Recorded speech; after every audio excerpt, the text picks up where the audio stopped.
Hello YouTube, welcome back to the channel. Evil Mirror Universe Carlos speaking. Now I know what you're thinking. Regular Carlos is evil, so Mirror Universe 1 should be good.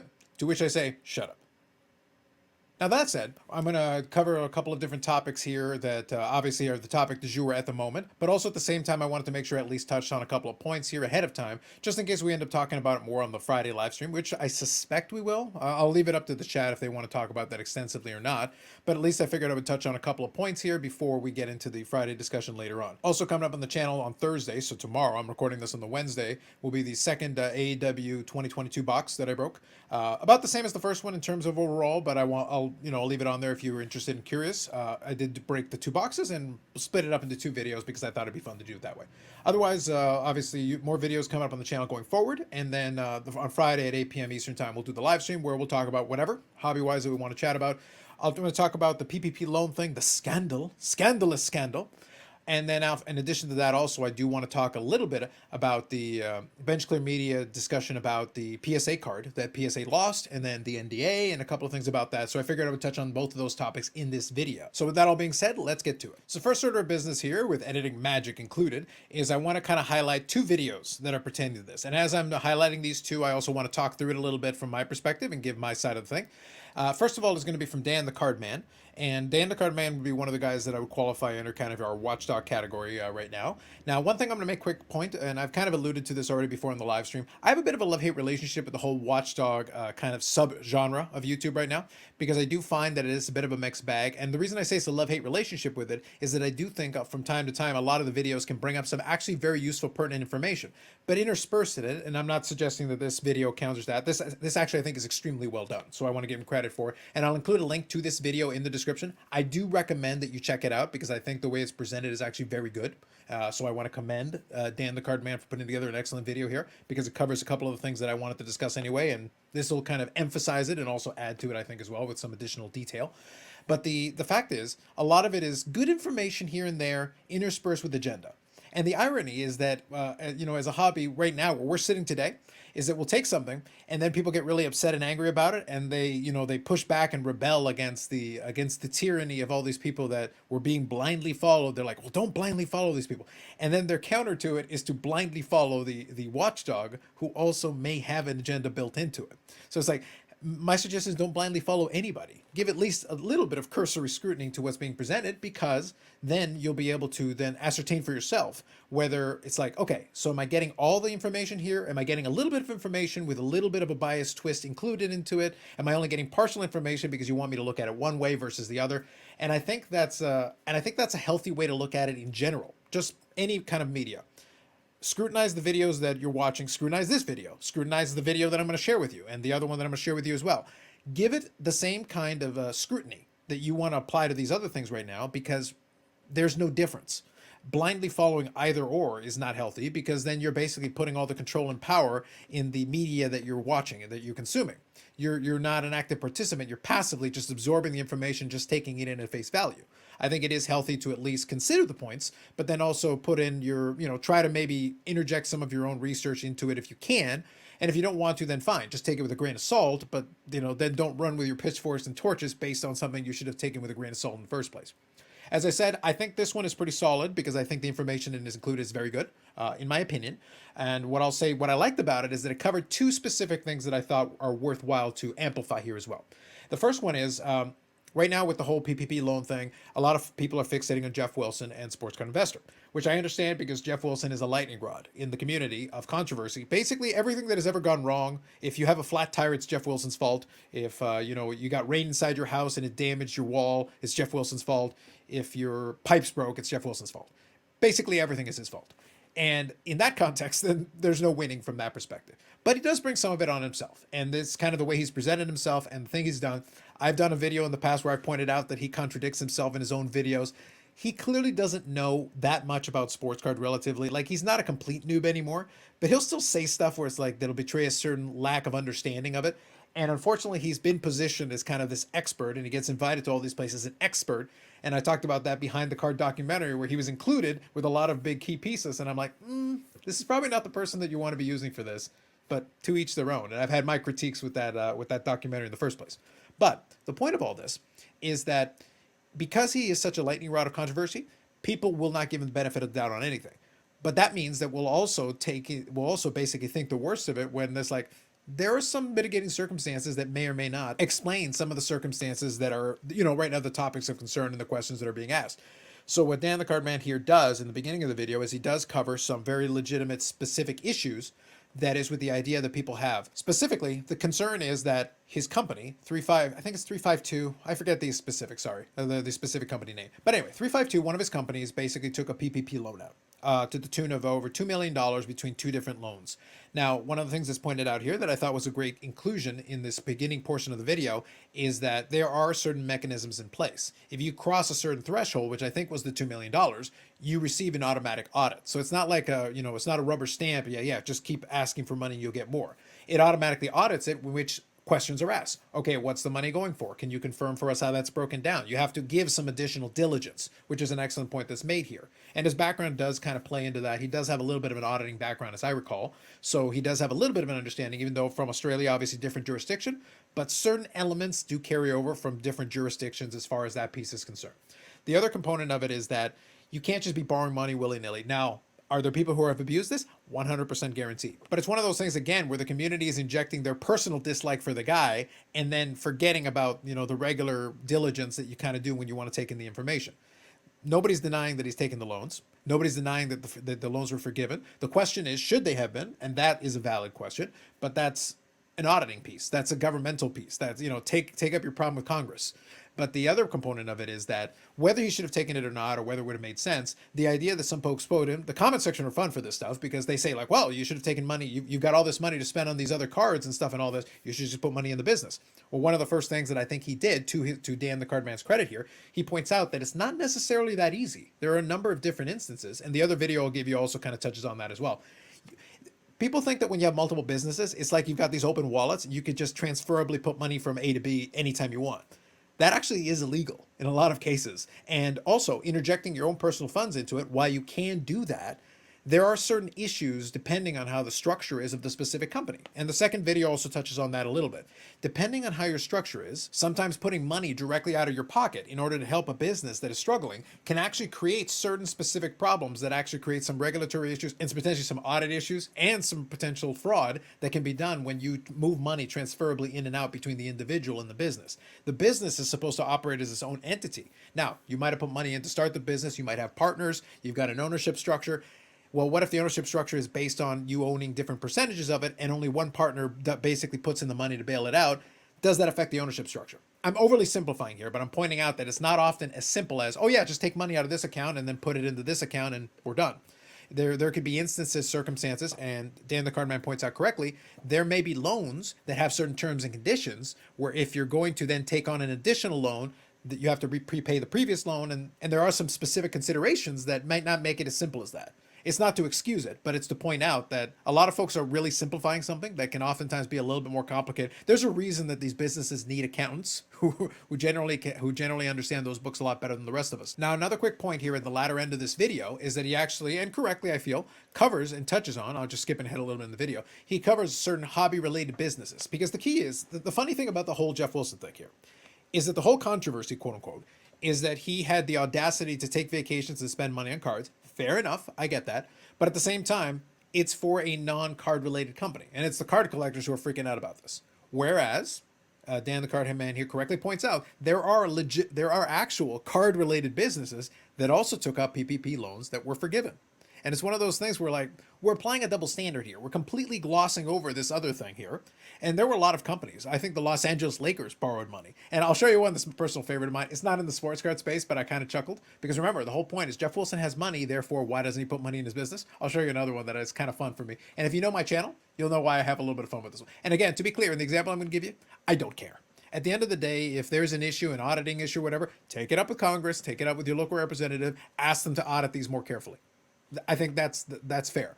And if you have concerns about, well, these are my tax laws, I get it. But I'm back to look for additional auditing and additional scrutiny to be done. In general, I don't care about Geoff Wilson that much. That's, small fish in the big overall pond of this thing. Remember, this particular program, I think, was over $900 billion was doled out in this program. And you want me to care about $2 million. That specific $2 million out of everything. That's the one that breaks everything. It's like, come on, guys. get a clue. But he covers David Adams Card World, obviously PSA under Collectors Universe borrowed money as well under this. I believe SGC also had one in there because, as I recollect, I was able to pull up one of the examples here. I'll see if I can pull it up here for you. Quick piece of editing magic here. So new SGC LLC. Now I can double check, but I'm pretty sure that is the SGC, the current LLC that SGC does. But Boca Raton, $162,000 loan forgiven. Which is like, look, at the end of the day, if the business felt like it needed it, that's fine. There is mechanisms in place to allow it. And again, there is a certain auditing structure. If you feel it was not applied correctly, I think that's a perfectly reasonable thing to ask and a perfectly reasonable thing to point out. But just blanket saying like, oh, no one should have borrowed money in cards because they made so much money. I get it. I get your point. But at the same time, again, it's not an open wallet. It's not money goes in, money goes out in whatever manner you see fit, because that would be an auditing nightmare between your personal accounts and the business accounts. There is a reason there's supposed to be a bit of a separation, and there are mechanisms for how money should go in and go out. And there should be quite a bit of paperwork in order to do that properly. That's an important key point to bring up. Now, real quick, just for my fun, I'm going to bring up the other one that I mentioned to you earlier. I did mention that the whole thing with the Geoff Wilson thing is that some people freaking out, and again, not everybody, and none of these things are across the board, but there's some people that are freaking out about, well, if Geoff Wilson has all this money, how can he spend these money on cards, personal stuff, and at the same time, not put money into the business? Because, if he has this money, he shouldn't be borrowing loans for any reason whatsoever. Okay, fair enough. So I'm going to show you a quick company here. TB12 Incorporated at Foxborough, Massachusetts, borrowed $960,855. It was approved on April 15, 2020, and forgiven on July 1st, 2021. Now, I assume you guys know who is one of the people in that company, but in case it wasn't clear enough, allow me to clarify a little bit more. So Tom Brady's company, TB12, received more than $960,000 PPP loan. I'll include a link to this in the description for you. Look, I don't care about this, although my long-standing enjoyment of making fun of all things Tom Brady, this is just an excellent feather in my cap. I just appreciated it. I enjoyed it. But again, I don't care. But in one of the bullet points here, pointed out, Brady, this article is from 2020, December 5th, 2020, and it said, Brady agreed to a 2-year, $50 million deal with the Tampa Bay Buccaneers in March. So, Tom Brady doesn't have enough money to put $1 million into his company to keep it going? What the hell, man? Tom Brady? All these Super Bowl rings? You can't pawn off a couple of Super Bowl rings and put money in the business? It's not that simple. That isn't the way it works. Again, as much as I would love to give Tom Brady flack for this, at the end of the day, it was a mechanism that was available to these companies. And there are bigger companies, like I said, I mentioned earlier, the Los Angeles Lakers borrowed money. Like, there's companies that have plenty of money that participated in these loans and had the loans forgiven. Now, if you don't like that, which understandably so, that's an entirely different conversation. But just point out, just fixating on one specific individual seems disingenuous at best. Again, I get it, but I want to point out, like, it's a little bit silly. Regardless, though, if you're still upset about it, I'm not telling you not to be upset about it. I'm just saying, apply a little bit of logic to this and understand that some of the criticisms are misplaced, and they're mostly done because you don't like Geoff Wilson, which is fine, but just understand that that's the reason you're particularly upset about it, more so than the facts of the case. Other than that, you do you. Whatever you want. I will point you to the Dan the Cardman video because I think it covers it very well and also touches on some of the other businesses that probably should warrant a little bit more scrutiny from you if you're going to be upset about this. At least give some scrutiny to these other ones. I agree with that point. And also, like I said, a couple of the considerations where, again, it's not as simple as just transferring money from one account to another in general for business because there are rules against that kind of thing. Now, the second video that I'm going to feature for you is from a very smaller channel. It completely came on my radar specifically because of this. It was kind of interesting. I had never heard of it. But I thought it was kind of neat that they spoke on it. And this is from a channel called EDI Sports Cards. Now, currently they've got 40 subscribers. I subscribed to them because I did enjoy this video. I'll play a little snippet of it for you. I don't want to ruin the whole video for you. I would encourage you to go check it out. I think it was very well done. And I did enjoy the gentleman, and it brought a little bit of sass to it. I always like when there's a little bit of sass involved in it. I appreciated it. So I gave this one already a like, but I'll play a little snippet of it for you just so you can check it out. And then I'll finish off a couple of points on this, and then we'll move on to the bench clear point with that one. I'm not here to throw shade on Sports Card Investor, the channel, or the business. But the truth is that there are a lot of questions that people have because Geoff Wilson puts himself out into the world as an expert. And again, unfortunately for Geoff, what he doesn't seem to understand is that he doesn't have to defend himself unless he wants people to know what's actually happening. And Geoff doesn't seem to understand that. He has multiple businesses. He has a lot of partners. I'm glad that he put out in his latest video that you can't just move money from one company to another because that is illegal. You can't commingle funds. That's illegal. That's actually what a lot of people do and they get into trouble for. So the fact that Geoff Wilson didn't do that with sports card investor money and put it into his 352 company, it makes a lot of sense. But all that Geoff needed to say was, I can't do that. It's called commingling of funds. I'm not allowed to do that. So I completely agree with that, and also very well said, much more succinctly than I said it. But it's my channel; I'm going to do it the way that I want. But the point is, it's actually some very good points brought up, and that's why I say I do recommend you check out this video. The thumbnail was on point; it's kind of what drew my attention to it. So thumbnails do work. So now you guys know.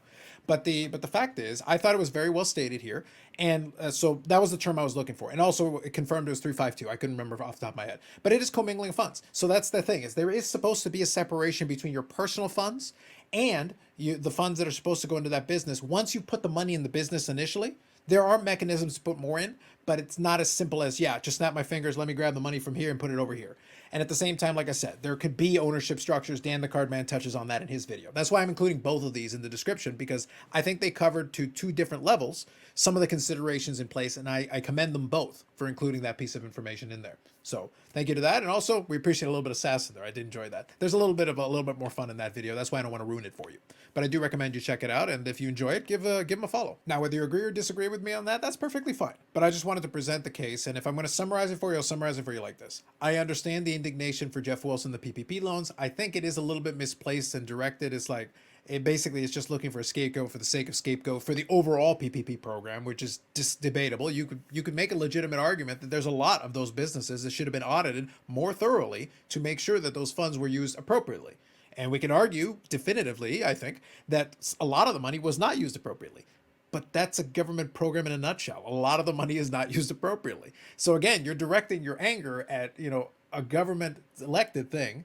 And this isn't a partisan thing, because remember, one president signed it by one party, and the other one in the other party retained it and gave some of the loan forgiveness. And by the way, Congress, which included both parties, agreed to it multiple times and extended it and gave the forgiveness part. Like, nobody is beyond reproach on this. You can find bipartisan fault on this without any issue. But I leave that on you. Again, directing your anger towards individuals. Personally, I would direct all my anger at Tom Brady. He's the real villain in this. And I think you guys are letting him slide. How dare you? All right, second piece here. So we'll finalize on this one. So this is from BenchClear Media. I don't really follow BenchClear too much. I do check out the Chasing Cardboard episodes a little bit here and there. I enjoy some of those. So this is Ty from BenchClear Media here, talking about an issue that he had with PSA pertaining to, now I may not remember 100% of the details, so feel free to check out the video. I'll include it in the description again as well. And because he has a part one that kind of began the saga with this, and this is the second part of it here. And basically, they sent off a card, and apparently there was an issue where I think, if memory serves me, they received the wrong card back, and then the other card eventually got lost. They had a whole rigmarole about figuring out how to deal with that. He did send back the other card, but they weren't able to find his card. But obviously, so then they needed to compensate him for it. Initially, the compensation level was too low, and then they were eventually able to figure out, with back and forth, they were able to figure out a number that he could live with. And then I'm also including Chris Carlin here, who I'll get back to in a second. But eventually, they agreed to a number, and then they sent him back a little contract to sign to basically get the money. But the contract included an NDA. Now, obviously, this is something that would upset somebody that has a YouTube channel and wants to discuss this. This is good content, by the way. At the end of the day, I think the total ended up being like $700. So it's one of those things, like in the grand scheme of things, not a large amount of money, but still, he is entitled to his money. They lost his card. But at the same time, the NDA is kind of a little bit overreaching as far as PSA is concerned, because they run a YouTube channel. He's got his own podcast as well. So he should be able to talk about it, which I agree with. Now, I want to give credit here because, as I said, I'm a little bit of a mixed bag on the BenchClear stuff. Some of it I'm okay with, some of it I don't watch, but that's why I don't subscribe to it. But I think this video itself was fair, and I think Ty here gave them more than enough opportunity to make right by it, and I think PSA dropped the ball on it completely. So it's one of those things where I think at this point making the video is perfectly valid. It's already gotten some traction. I think it's gotten about 6,000 views, give or take, at the time that I'm recording this. So I think it was perfectly fair for him. He gave them enough opportunity to make right of it. He still hasn't gotten satisfaction, at least as of this video. So he was within his rights to give everybody the story. Now, the whole thing about the NDA. I understand why PSA would probably have an NDA like this, because there are certain types of contracts like this that are pretty standardized. It's more, I think PSAs from their perspective, I'm not in their heads, but I think the thought process is they're kind of treating this the way that they would treat a settlement of some kind, because you could have a settlement where then you put an NDA where nobody discusses the terms. But in the customer service side of it, it doesn't make a lot of sense here. It is tone deaf. And in addition to it, I actually think it speaks to a bigger problem. And the reason I left Chris Carlin on here is that for those who are not familiar, Chris Carlin was actually formerly of Upper Deck and then went to go work at Collectors. And from everything that I've seen, I've never spoken to Chris Carlin directly, but from everything I've seen, Chris Carlin is actually quite good and generally very good with this kind of thing. And I'm not blaming Chris Carlin for this, but he was included as part of the story because he was at least in part of the process. And what I believe is that PSA at this point in time, when it comes to the customer service side of things, has basically too many cooks in the kitchen and not enough chefs. You need to have, from a customer service perspective, because I've worked in different companies where I've been on the customer service end of things, you can have different people that operate in the customer service, the front-facing front end. But at some point, when you do an escalation of some kind, you do need to have someone with the authority and ability to either A, make a decision, or B, ride with it from the beginning to the end. You can't just be passing it off over and over again, because that's where things get lost, things get slowed down and bogged down. And if nobody takes accountability and ownership of the issue, then you wind up with something like this. You wind up with a case where probably too many hands touched it, and in the end, he got back this contract that it's like, in this instance, why would you even bother giving a contract? I could understand why they would have thought as part of their processes they would just include it, but at the same time, I can also understand why Ty would not be very amused by this. and I think it's a fair response and a fair reaction to it. My overall arching stance on this is that it should be a take. At the grand scheme of things, $700 one way or the other isn't going to make or break Ty's life. It's also not going to make or break Collector's life. It's more the principle that there very clearly is a gap here in customer service that they need to basically clear up and work on. They're not the only company who's had a customer service issue ever, but being the leader in the space means you get a disproportionate amount of the cases. It also means when somebody really isn't happy, you're going to hear about it because they're the bigger player in the space. So I'll include a link to this for you if you want to check it out. Otherwise, my thoughts on it is that PSA dropped the ball. They really should have just taken care of it and cut the check and been done with it. That should have been. And it should have also been a little bit more straightforward. I do think that they do need to cut down the amount of steps. Normally, my advice would be to have some kind of a system internally where you've got a front-facing person. If they can't handle it, you hand it off to a supervisor, whatever you want to call them, and then they take it from end to end. Or you have somebody like a Chris Carlin who has experience in this, who then is, has visibility to this process from front to back. Somebody needs to be able to see it from front to back to make sure it doesn't get stuck somewhere along the path. If you do that, that's going to take care of like 80% of these things. It should have never reached this point, but once it did, then they were more within their rights to share it with everybody. So hopefully Collectors and PSA learns a lesson from it. We'll see. But if not, then more videos to come, obviously. Otherwise, hopefully, we'll see. Hopefully there'll be an update if they do make right on it, or if they don't, and they need to do a follow-up video. But I'll include, as I said, the link in the description, and then you guys can check that out for yourself. So that's it for me this time around. I did want to touch on both those topics. The first topic had a little bit more to talk about. The second one is pretty straightforward. It's a customer service issue that wasn't done correctly, and then the compensation will need to be done, or more videos to come, and the content gods will provide some additional content as far as that's concerned. So I'll leave it at that for this one. Just give some thoughts on both of these before we do the live stream on Friday later on. If you guys do want to talk about it some more, we definitely can. We'll bring some more folks on the panel to talk about it, and we'll see where it comes from there. Otherwise, more videos come up on the channel, as I mentioned earlier. Live streams Friday, 8 p.m. Eastern time, where we talk about whatever. It can be this or something else, or whatever else comes to our minds. Kudos to Dan the Card Man and EDI Sports Cards for doing a very good job covering that PPP loan case and adding a little additional flavor. I think the additional information was really good and helpful, and also giving us some other things to think about as far as where we could direct some of that attention. Condemnations to Tom Brady, because he's an evil man, and the true villain in all of this, as I stated previously. And also shout out to Bench Clear for exercising their right to, as a customer, saying their piece. But once the reality is, once it became an issue, it made all the sense in the world to do it, and they do have a platform. So it's a situation where maybe it can help push along some change that will help and improve and make it better. Because again, whether people like it or not, right now PSA is still the number one in the space. So it's one of those things where if they improve, it will help the overall industry for other folks who do decide to use the services. If you don't want to use the services, then don't. Use one of the competitors and basically do whatever makes the most sense for you. Or use none of the above. Use top loaders. Use penny sleeves. Throw it in a box. Whatever you want. Either way, that's it for me for now. Like if you like the video. Subscribe to the channel. And we'll catch you in the next one.